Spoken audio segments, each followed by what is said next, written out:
खबरों का लेखा जोखा मई 1/2025 आप सब तक पहुंचा रहे हैं। लेकर 62 घर दे विच कोई भी समागम है, ब्याह शादी है, वड्डी पार्टी है तो उसके लिए वड्डी मात्रा ते वडेरी वनगी दे विच हर प्रकार की शराब, बीयर ते वाइन खरीदण दे लई 6285 किंग जॉर्ज बुलेवार्ड सरी विखे पधारो। लेकर 62 ते Vancouver teen who lost parents, sister in Lapu Lapu Day attack speaks. A teenager whose 5-year-old sister, stepmother, and father were killed in the Lapu Lapu Day Festival car ramming attack in Vancouver is speaking out. Andy Ray took to social media to thank everyone for donating to his GoFundMe fundraiser. I'd like to thank everyone who had donated to my GoFundMe campaign, and from the bottom of my heart, thank you all so much. I truly appreciate each and every one of you, he said.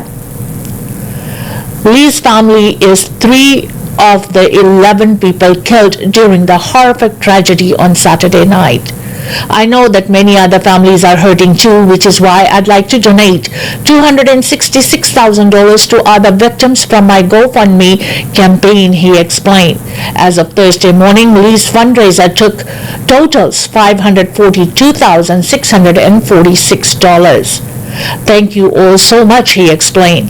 Lee's uncle, Tuan Lee, said earlier this week that his brother Richard Lee, his sister-in-law Lin Huang, and his 5-year-old niece Katie Lee were killed while enjoying the event and getting together with their neighborhood community. They live only a couple blocks away from the festival, he explained. They went there just to be part of the community, and tragedy just strikes.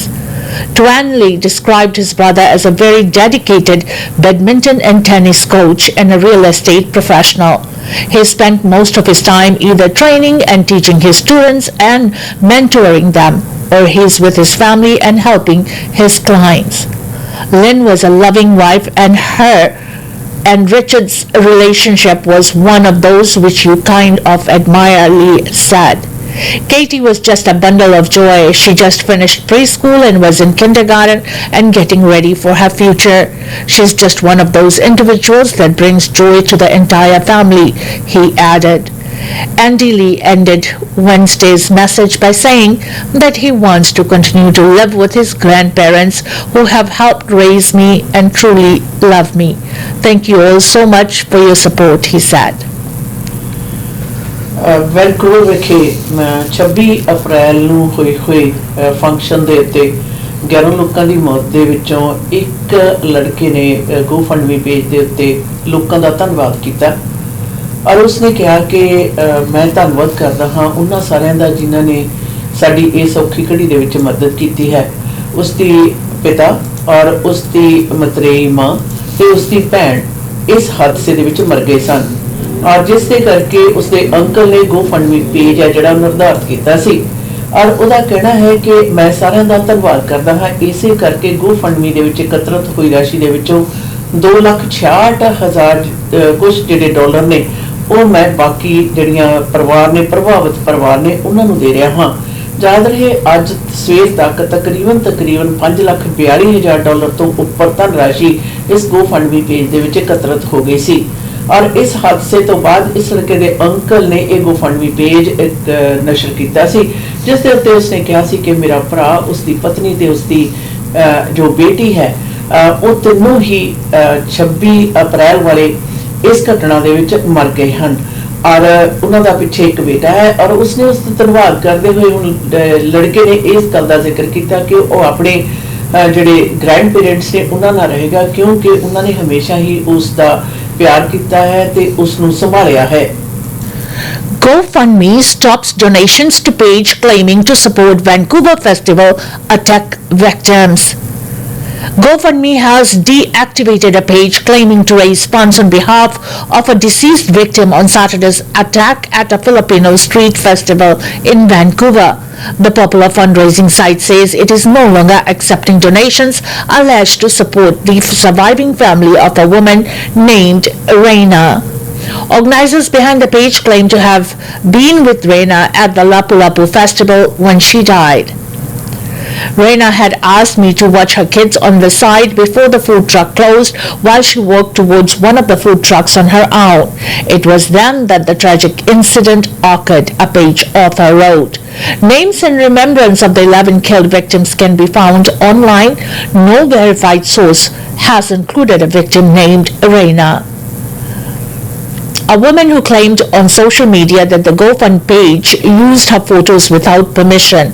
Before the fundraiser was deactivated, it collected $57,330 in donations since Sunday. GoFundMe says the donations are protected. We guarantee you a full refund in the rare case something isn't right, says a disclaimer by the company. In a statement on Wednesday, the company says the page has now been removed, donations refunded, and the organizer has been banned from the platform. At no point did the organizer have access to the funds. GoFundMe has zero tolerance for misuse of our platform and takes swift action against those who seek to take advantage of the generosity of our community, said a spokesperson. An update by the page author acknowledged that donations had closed Tuesday, but encouraged people to donate blood or funds on the pages of other victims. In response to the deadly vehicle ramming attack, GoFundMe says it has activated a global team of trust and safety specialists that is continually vetting and verifying all fundraisers for those affected and collecting the pages on a centralized hub. The fundraiser for Reina never appeared on the verified hub page. GoFundMe has the most robust donor protection process of any platform of any kind. We have round-the-clock trust and safety support, humans and technology making sure funds will get to where they are intended. In the very rare case something goes wrong, all donors are protected, said the company. The Vancouver Police Department says it has not received any reports about fraudulent GoFundMe accounts related to the attack. That doesn't mean that these accounts don't exist. We are just asking people to be aware, be mindful, and fraud could happen. And if anybody feels that they are looking at a page and the page could be fraudulent, we ask that they reach out to the GoFundMe organizers directly. The people are in charge of that page, that website, and they can confirm if the account is legitimate or not, Constable Tanya Vicentin told media on Wednesday. ਫਿਲੀਪੀਨੀ community ਦੇ ਲਈ ਬੜਾ ਭਾਰੀ ਜਿਹੜਾ ਹੋਇਆ ਹਾਦਸੇ ਦੇ ਨਿਮਿਤ GoFundMe page ਦੇ ਇੱਕ ਪੇਜ ਨੂੰ ਰਿਮੂਵ ਕਰ ਦਿੱਤਾ ਗਿਆ। ਸੰਸਥਾ ਵੱਲੋਂ ਕਾਰਨ ਹੈ ਕਿ ਉਸ ਦੇ ਵਿੱਚ ਦਿੱਤੀ ਹੋਈ ਜਿਹੜੀ ਜਾਣਕਾਰੀ ਹੈ ਉਹ ਬਿਲਕੁਲ ਗਲਤ ਸੀ। ਇਸੇ ਕਰਕੇ ਡੋਨੇਸ਼ਨ ਦੇ ਲਈ ਦਿੱਤੇ ਗਏ 50,000 ਤੋਂ ਉੱਪਰ ਜਿਹੜੇ ਡਾਲਰਸ ਨੇ ਉਹਨਾਂ ਨੂੰ ਵਾਪਸ ਦੇਣ ਵਾਲਿਆਂ ਨੂੰ ਕਰ ਦਿੱਤਾ ਗਿਆ ਹੈ। ਔਰ ਇਸ ਦੇ ਸੰਬੰਧ ਵਿੱਚ GoFundMe ਪੇਜ ਨੇ ਇੱਕ ਗੱਲ ਦਾ ਸਪਸ਼ਟ ਕੀਤਾ ਕਿ ਤੁਹਾਨੂੰ ਲੱਗਦਾ ਹੈ ਕਿਸੇ ਪ੍ਰਕਾਰ ਦੀ ਜਿਹੜੀ ਕਾਰਗੁਜ਼ਾਰੀ ਹੈ GoFundMe ਪੇਜ ਦੇ ਉੱਤੇ ਸਹੀ ਨਹੀਂ ਹੈ ਤਾਂ ਤੁਸੀਂ GoFundMe ਦੇ ਨਾਲ ਡਾਇਰੈਕਟ ਜਿਹੜਾ ਕੰਟੈਕਟ ਕਰ ਸਕਦੇ ਹੋ ਔਰ ਇਸ ਦੇ ਨਾਲ ਉਹ ਜਲਦੀ ਜਿਹੜਾ ਐਕਸ਼ਨ ਆ ਉਹ ਲੈ ਸਕਦੇ ਨੇ। ਔਰ ਉਧਰ ਕੰਪਨੀ ਵਾਲਿਆਂ ਦਾ ਕਹਿਣਾ ਹੈ ਕਿ ਅਸੀਂ 24 ਘੰਟੇ ਇਸ ਦੇ ਉੱਪਰ ਜਿਹੜੀ ਕਾਰਗੁਜ਼ਾਰੀ ਹੈ ਲੋਕਾਂ ਦੀ ਉਸ ਦੇ ਉੱਤੇ ਨਿਗਾਹ ਰੱਖਦੇ ਆ ਔਰ ਬੜਾ ਸਟ੍ਰਿਕਟ ਤੇ ਸਟਰੋਂਗ ਸਾਡਾ ਜਿਹੜਾ ਕਾਰਗੁਜ਼ਾਰੀ ਹੈ ਜਿਸ ਨੂੰ ਕਿ ਪਾਰਦਰਸ਼ਤਾ ਉਸ ਤੇ ਸਭ ਤੋਂ ਪਹਿਲੇ ਪਰ ਫਿਰ ਵੀ ਅਗਰ ਕਿਧਰੇ ਵੀ ਕੁਝ ਤੁਹਾਨੂੰ ਗਲਤ ਦਿਖਦਾ ਹੈ ਤਾਂ ਜ਼ਰੂਰ ਸੰਪਰਕ ਕਰਨ ਦੀ ਗੁਜ਼ਾਰਿਸ਼ ਕੀਤੀ ਹੈ ਤੇ ਨਾਲ ਦੀ ਨਾਲ ਪੁਲਿਸ ਵਿਭਾਗ ਨੇ ਵੀ ਡਾਇਰੈਕਟ ਜਿਹੜੀ ਹੈ GoFundMe ਪੇਜ ਵਾਲਿਆਂ ਨਾਲ ਸੰਪਰਕ ਕਰਨ ਦੀ ਗੱਲ ਕਹੀ ਹੈ। BC Premier announces day of mourning Friday after Vancouver tragedy. Premier David Eby declared an official day of mourning in BC following the Lapu-Lapu tragedy in which 11 people were killed in a vehicle ramming attack at a Filipino street festival in Vancouver. The province says Friday, May 2nd, 2025 will be an official day of remembrance and mourning for the victims 6 days after the tragedy. This will be a day for all British Columbians to reflect on loss of life, innocent people, the injury to people who were only seeking to celebrate, both physical and psychic scars that are going to last for a lifetime, Eby told media yesterday. And it is a chance for all of us to stand together with the Filipino community, not just here in British Columbia but around the world. It's hurting right now because of the actions of this man. Eby says his government will start a review of the province's Mental Health Act. He says the Ministry of Health, along with key officials like Chief Psychiatric Officer Dr. Daniel Vigo will take on the review and will reform and modernize the Act as needed.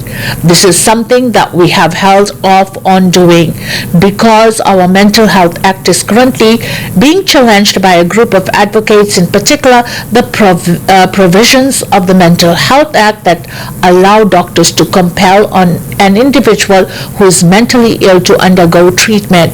We believe those provisions are critically important, said EB. The Premier says the attack has raised major concerns about the supports available to people with mental health concerns. He says a woman recounting her experience is compelled care recently thanked him for his work on the Act. I'm very sick and I'm unable to ask for help. And my family got me into the hospital and they got me into the care I need, said EB, quoting the woman. But she raised an important point, which is that if she didn't have that family support, she might not have gotten into the hospital. She might not have gotten that care. So we'll review the Act to make sure it's responsive. Police say the suspect in the attack, 30-year-old Kai G. Adam Low, had dozens of police interactions in the past, all mental health related. Low had been on extended leave from hospital for mental health treatment when the incident happened. Cautioning the public, EB says the investigation into the attack still has a long way to go. We don't know yet what happened. What we have from Coastal Health is they say that individual was under treatment. He was being followed by a care team. He was compliant with his medication. There was no indication of violence. That will be tested in the criminal trial and ultimately perhaps in a public inquiry.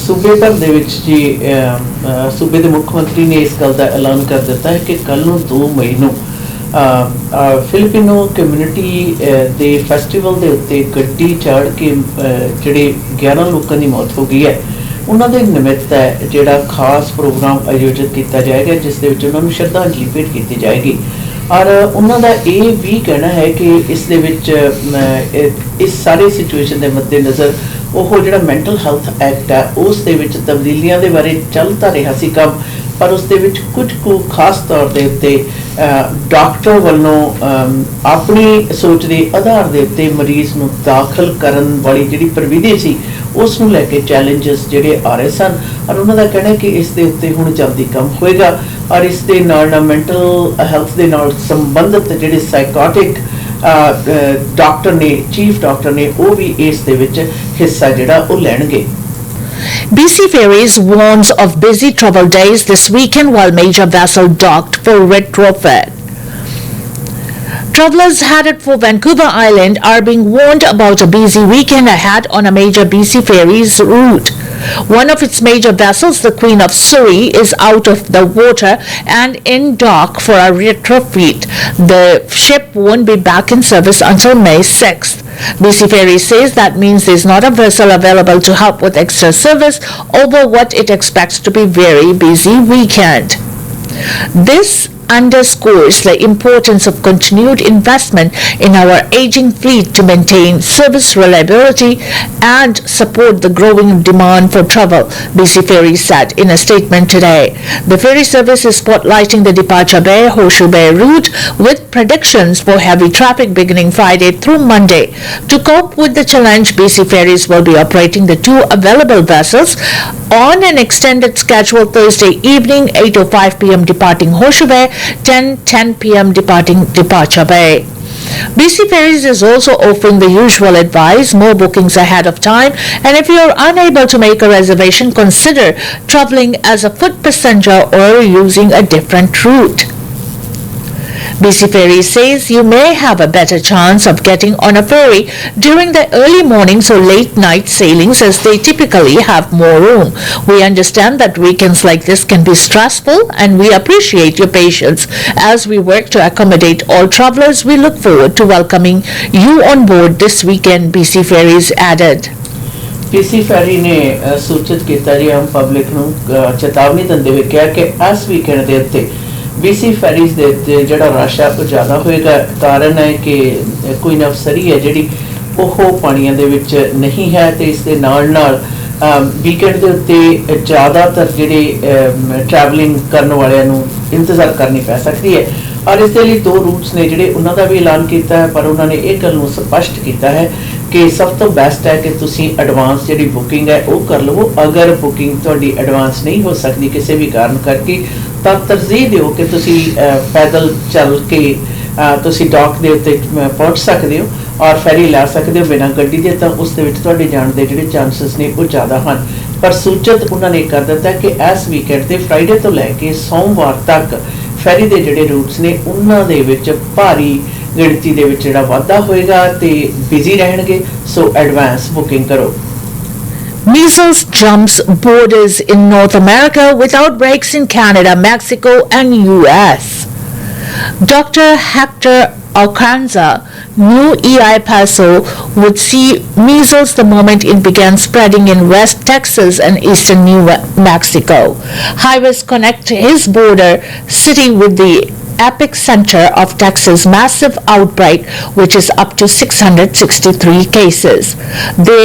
They are the same roads used by thousands of families and commercial truckers who cross the Mexico and back each day. Diseases know no borders, said Ocanza, El Paso's top public health doctor. So as people are mobile, they are going to be coming and receiving medical attention in El Paso, but they may be living in Juarez. It took a couple of months, but El Paso now has the highest measles case count in the state outside of West Texas with 38 neighboring. Ciudad Juarez has 14 cases as of Monday. North America's 3 biggest measles outbreaks continue to balloon, with more than 2,500 known cases. 3 people have died in the US and 1 in Mexico. It started in the fall in Ontario, Canada, then took off in late January in Texas and New Mexico, and there has rapidly spread in Chihuahua State, which is up to 786 cases since mid-February. These outbreaks are in areas with notable population of certain Mennonite Christian communities who trace their migration over generations from Canada to Mexico to Seminole, Texas. Officials traced their first case to an 8-year-old Mennonite child who has visited family in Seminole, got sick and spread the virus at school in Ontario. Officials say the outbreak started at a large gathering in New Brunswick involving Mennonite communities. Mexican and U.S. officials also say the genetic strains of measles spreading in Canada match the other large outbreaks. This virus was imported traveling country to country, said Leticia Ruiz, Director of Prevention and Disease Control in Chihuahua. North and South America countries have struggled to maintain the 95% measles vaccinated rate needed to prevent outbreaks, said Dr. Jarbas Barbosa, Director of the Pan American Health Organization. And a recent World Health Organization report said measles activity in the Americas region is up 11-fold from the same time year, and that risk level is high compared to the rest of the world's moderate level. Measles cases have been confirmed in 6 of the region's countries: Argentina, Belize, Brazil, Canada, and the United States and Mexico. And investigating the disease's spread is labor-intensive and pricey. The response to each measles cases in the U.S. cost has estimated $30,000 to $50,000, according to Dr. David Sugarman, a U.S. Center for Disease Control and Prevention scientist. Measles at the U.S.-Mexico border. The cases in Ciudad Juarez have no direct connection to the Mennonite settlement in Chihuahua, and Rogelio Covarrubias, a health official in the border city. The first measles case in El Paso was in a child at Fort Bliss, Arkansas, said. More than half of El Paso's cases are in adults, which is usually high, and 3 people have been hospitalized. The health department is holding vaccination clinics in malls and parks and says hundreds have gotten a shot. The vaccines are free, no questions asked, no matter which side of the border you live on. Communication about measles between the two health departments is informal but very good. There is a constant concern in Ciudad Juarez because we have travelers that pass through from across the world with a possible case of measles without taking precautions. Many people could be infected. Measles at the U.S.-Canada border. Michigan health officials said the outbreak of 4 cases in Montcalm County has linked to Ontario. The state's chief medical executive, Dr. Natasha Bagdasarian, expects to see more cases. Michigan has a 95% vaccination rate for measles, mumps, and rubella, but it hides weak sports countries with 70% vaccination rates, and individual schools with just 30% of kids vaccinated. If we think about measles as a forest fire, we've got these burning embers that are floating in the air right now. Bagdasarian said whether those embers result in another wildfire just depends on where they land. In Canada, 6 out of 10 provinces have reported measles cases. Alberta has the second most with 83% of April 12th, according to the government data. Case counts in Ontario reached 1,020 as of Wednesday, mostly in the southwest part that borders Michigan. In one of the hardest hit regions, Chatham, Kent public health officials announced a public exposure at a Mennonite church on Easter Sunday. It sometimes feels like we are just behind, always trying to catch up to measles. Dr. Sarah Wilson, a public health physician for Public Health Ontario, it's always moving somewhere. Measles ਤੇ ਖਸਰਾ ਜਿਹੜਾ ਉਹ ਵਡੇਰੀ ਮਾਤਰਾ ਦੇ ਵਿੱਚ ਫੈਲ ਰਿਹਾ ਹੈ ਔਰ ਨਾਲ ਦੀ ਨਾਲ ਇਹ ਵੀ ਦੱਸਿਆ ਜਾ ਰਿਹਾ ਹੈ ਕਿ ਬਾਰਡਰ ਦੀ ਪਰਵਾਹ ਨਹੀਂ ਕਰਦਾ। ਕੇਸਾਂ ਦੀ ਗਿਣਤੀ ਮਿਣਤੀ ਹੈ ਜਿਹੜੀ ਖਾਸ ਤੌਰ ਦੇ ਉੱਤੇ ਅਮਰੀਕਾ ਤੇ ਮੈਕਸੀਕੋ ਦੇ ਬਾਰਡਰ ਦੇ ਉੱਤੇ ਜ਼ਿਕਰ ਕੀਤਾ ਜਾਂਦਾ ਤੇ ਨਾਲ ਦੀ ਨਾਲ ਕੈਨੇਡਾ ਤੇ ਅਮਰੀਕਾ ਦੇ ਬਾਰਡਰ ਦੇ ਉੱਤੇ ਵੀ ਨਾਲ ਲੱਗਦੇ ਜਿਹੜੇ ਸ਼ਹਿਰ ਨੇ ਉਹਨਾਂ ਦਾ ਜ਼ਿਕਰ ਹੋਇਆ ਔਰ ਕੈਨੇਡਾ ਦੇ ਵਿੱਚ ਤਕਰੀਬਨ 12 ਸੂਬੇ ਤੇ ਟੈਰੀਟਰੀਜ਼ ਦੇ ਵਿੱਚੋਂ 6 ਦੇ ਵਿੱਚ ਜਿਹੜੇ ਮੀਜ਼ਲਸ ਦੇ ਜਿਹੜੇ ਕੇਸਸ ਨੇ ਪਾਏ ਜਾ ਰਹੇ ਨੇ। ontario ਦੇ ਵਿੱਚ ਸਭ ਤੋਂ ਜ਼ਿਆਦਾ ਜਿਹੜੇ ਕੇਸਸ ਨੇ ਉਹ ਪਾਏ ਗਏ ਨੇ। ਪਰ ਨਾਲ ਦੀ ਨਾਲ ਇਹ ਵੀ ਗੱਲ ਸਪਸ਼ਟ ਕੀਤੀ ਗਈ ਹੈ ਕਿ ਖਾਸ ਤੌਰ ਦੇ ਉੱਤੇ ਕਾਲਟ ਵਰਗੀ ਜੀਵਨ ਜਾਂਚ ਦੀ ਧਾਰਨਾ ਰੱਖਣ ਵਾਲੇ ਜਿਹੜੇ ਲੋਕ ਨੇ ਉਹਨਾਂ ਤੋਂ ਇਹ ਸ਼ੁਰੂ ਹੋਈ ਸੀ ਔਰ ਉਸ ਤੋਂ ਉਪਰੰਤ ਹੈ ਜਿਹੜੇ ਮੀਜ਼ਲ ਦੇ ਜਿਹੜੇ ਕੇਸਸ ਨੇ ਉਹ ਫੈਲ ਰਹੇ ਨੇ। ਔਰ ਉਹਨਾਂ ਨੇ ਇਹ ਵੀ ਕਿਹਾ ਕਿ ਮੈਕਸੀਕੋ ਤੇ ਅਮਰੀਕਾ ਦਾ ਜਿਹੜਾ ਬਾਰਡਰ ਹੈ ਉਸ ਦੇ ਏਰੀਏ ਦੇ ਵਿੱਚ ਆਉਣ ਜਾਣ ਵਾਲਿਆਂ ਦੀ ਵਧੇਰੀ ਮਾਤਰਾ ਦੇ ਵਿੱਚ ਆਵਾਜਾਈ ਹੈ। ਸੋ ਇਸ ਕਰਕੇ ਕਿਸੇ ਵੀ ਤਰੀਕੇ ਦੇ ਨਾਲ ਜਿਹੜੇ ਬਾਰਡਰ ਦੇ ਉੱਤੇ ਮੀਜ਼ਲ ਜਾਂ ਖਸਰੇ ਦੀ ਜਿਹੜੀ ਬਿਮਾਰੀ ਹੈ ਉਸ ਨੂੰ ਰੋਕਿਆ ਨਹੀਂ ਜਾ ਸਕਦਾ। ਪਰ ਇਸ ਦੇ ਉੱਤੇ ਚਿੰਤਾ ਜ਼ਰੂਰ ਜਤਾਈ ਜਾ ਰਹੀ ਹੈ ਕਿ ਬਹੁਤ ਜ਼ਿਆਦਾ ਤੇਜ਼ੀ ਦੇ ਨਾਲ ਮੀਜ਼ਲ ਦੇ ਜਿਹੜੇ ਕੇਸ ਨੇ ਉਹ ਦਰਜ ਕੀਤੇ ਗਏ ਨੇ ਖਾਸ ਤੌਰ ਦੇ ਉੱਤੇ ਅਮਰੀਕਾ, ਕੈਨੇਡਾ ਤੇ ਮੈਕਸੀਕੋ ਦੇ ਏਰੀਏ ਦੇ ਵਿੱਚ। Close calls.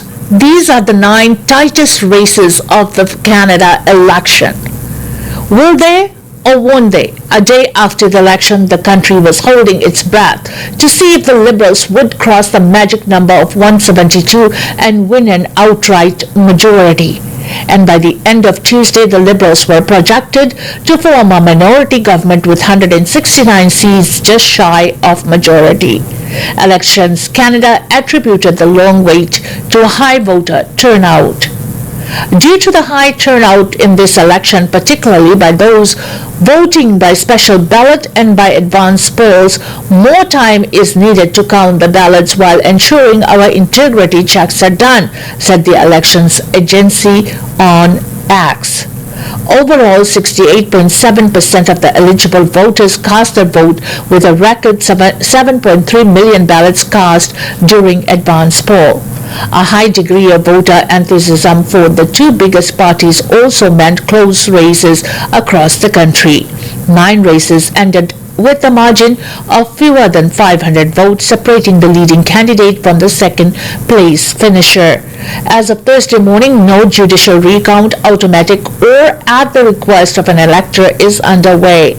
An automatic recount is possible only when the voter margin is less than 1,000 of the total valid vote cast in the polls in the riding. However, the returning officer has to file an application within 4 days of the results to trigger the judicial recount. Here are the tightest battles in what has been a close election. Terra Nova, the Peninsulas and Newfoundland and Labrador lead margin 12 votes. Atlantic Canada might be where the polls close first in the country, but this Newfoundland riding kept its guard to its chest until Tuesday afternoon when the media called it for Liberal candidate Anthony Germain. With just a dozen vote lead, this is the closest race in the country this cycle. Based on total valid voters of 41,073 and the margin, this riding is eligible for an automatic judicial recount.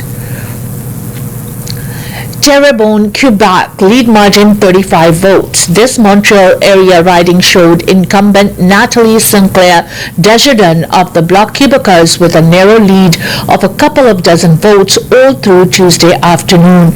But when votes from the last polls were reported, that narrow lead went to Tatiana Auguste of the Liberal Party. Terrebonne was one of the many pickups for the Liberals in the province that saw the Bloc lose a third of the seats from last election. The total valid votes were 60,130, and with a vote difference between the top two candidates below the 60-vote threshold for an automatic judicial recount. Terrebonne is also eligible for an automatic judicial recount. On Thursday, it was reported that an audit of the votes was underway following complaints by the Bloc Québécois to Elections Canada about errors during the vote count. However, this is not a judicial recount.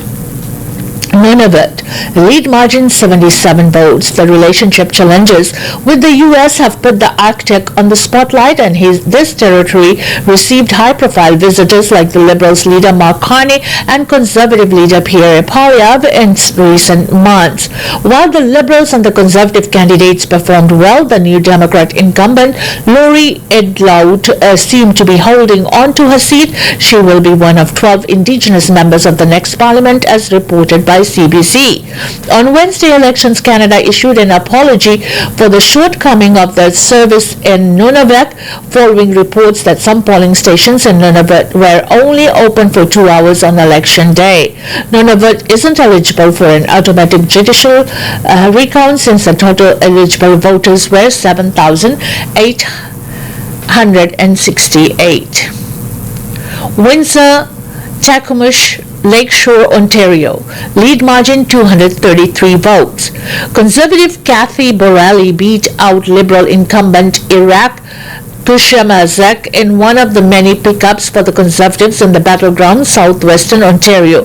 The riding isn't eligible for an automatic judicial recount. Milton, East Halton Hills, South Ontario, lead margin 298 votes. This new minted riding saw a close contest with Conservative Param Gill edging out Christina Tesser Decason for the Liberal Party. Local media reported during the last week of the campaign that Dixon filed police complaints for vandalism and stolen signs. The riding isn't eligible for an automatic judicial recount. Vancouver Kingsway, British Columbia, lead margin 310 votes. Long-time New Democrat MP John Davis was re-elected for the sixth time, beating out Liberal candidate Amy Gill. Davis has held the riding since 2008, and this was his closest race since the first time when he was elected. The riding isn't eligible for an automatic judicial recount. Brampton Centre, Ontario, lead margin 340 votes. Liberal candidate Amandeep Sodhi, 23, came out ahead of Conservative Taran Chahal. She is poised to be one of the youngest MPs in the next Parliament. The redrawn riding was vacant after Liberal incumbent Shafkat Ali chose to run in a nearby riding. The riding isn't eligible for an automatic judicial recount. Kitchener-Santa Ontario lead margin 358 votes. The riding was the only other riding outside British Columbia to elect a Green Party candidate when incumbent Mike Morais was elected in 2021. But Conservative Kelly D. Rader defeated Morais, narrowly winning 34.2% of all the votes. The vote split between left-leaning parties. The Greens won 33.6% versus the Liberals, who got 29.3%, could have led the Conservative victory.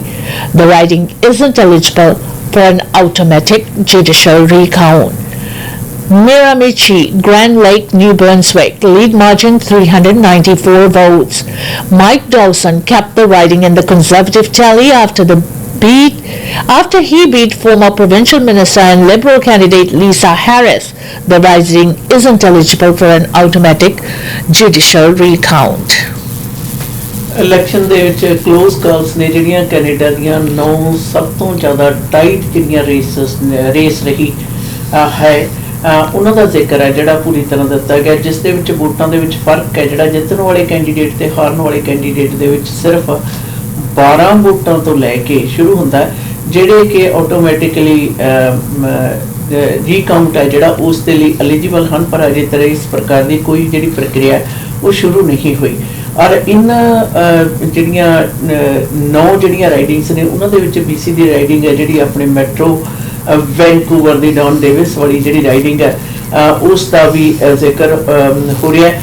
ਔਰ ਇਹ ridings ਦੇ ਵਿੱਚ ਦੇ ਖਾਸ ਤੌਰ ਦੇ ਉੱਤੇ ਬਹੁਤ ਹੀ ਜ਼ਿਆਦਾ ਦੋਹੇ ਕੈਂਡੀਡੇਟ ਜਿਹੜੇ ਮੋਹਰੀ ਪਾਰਟੀਆਂ ਦੇ ਵਿੱਚ ਹੀ ਇਹ ਇਲੈਕਸ਼ਨ ਦੇ ਜ਼ਿਆਦਾਤਰ ਵੋਟਾਂ ਪਈਆਂ, ਕੰਜ਼ਰਵੇਟਿਵ ਪਾਰਟੀ ਤੇ ਲਿਬਰਲ ਪਾਰਟੀ ਦੇ ਵਿੱਚ। ਔਰ ਫਿਰ ਵੀ 9 ਜਿਹੜੀਆਂ ਰਾਈਡਿੰਗਸ ਨੇ ਇਹਨਾਂ ਦੇ ਵਿੱਚ ਬਹੁਤ ਜ਼ਿਆਦਾ ਫਸਵੀਂ ਜਿਹੜੀ ਟੱਕਰ ਹੈ ਉਹ ਜਾਰੀ ਰਹੀ ਔਰ ਦੇਰ ਤੱਕ ਔਰ ਵੋਟਾਂ ਦੀ ਜਿਹੜੀ ਗਿਣਤੀ ਹੈ। ਔਰ ਇਸ ਕਰਕੇ ਹੀ ਇਲੈਕਸ਼ਨ ਕੈਨੇਡਾ ਨੇ ਇਸ ਗੱਲ ਦਾ ਵੀ ਜ਼ਿਕਰ ਕੀਤਾ ਕਿ ਵੋਟਾਂ ਦੀ ਜਿਹੜੀ ਔਸਤਨ ਜਿਹੜੀ ਦਰ ਹੈ 68% ਤੋਂ ਉੱਪਰ ਲੋਕਾਂ ਨੇ ਵੋਟਾਂ ਪਾਈਆਂ ਔਰ ਐਡਵਾਂਸ ਪੋਲਿੰਗ ਦੇ ਵਿੱਚ ਵੀ 7 ਮਿਲੀਅਨ ਤੋਂ ਉੱਪਰ ਲੋਕਾਂ ਨੇ ਵੋਟਾਂ ਪਾਈਆਂ, ਜਿਸ ਦੇ ਕਰਕੇ ਗਿਣਤੀ ਕਰਨ ਦੇ ਵਿੱਚ ਜਿਹੜੀ ਸਮਾਂ ਜਿਹੜਾ ਉਹ ਕਾਫੀ ਜ਼ਿਆਦਾ ਲੱਗਿਆ। ਪਰ 9 ਜਿਹੜੀਆਂ ਸੀਟਾਂ ਨੇ ਇਹਨਾਂ ਦੇ ਵਿੱਚ ਬੜੀ ਜਿਹੜੀ ਟਾਈਟ ਹੈ ਰੇਸ ਰਹੀ, ਜਿਹੜੀ ਕਿ 12 ਵੋਟਾਂ ਤੋਂ ਲੈ ਕੇ 500-600 ਵੋਟਾਂ ਦਾ ਜਿਹੜਾ ਫਰਕ ਹੈ ਉਹ ਜਿਹੜਾ ਦਰਜ ਹੋਇਆ ਹੈ।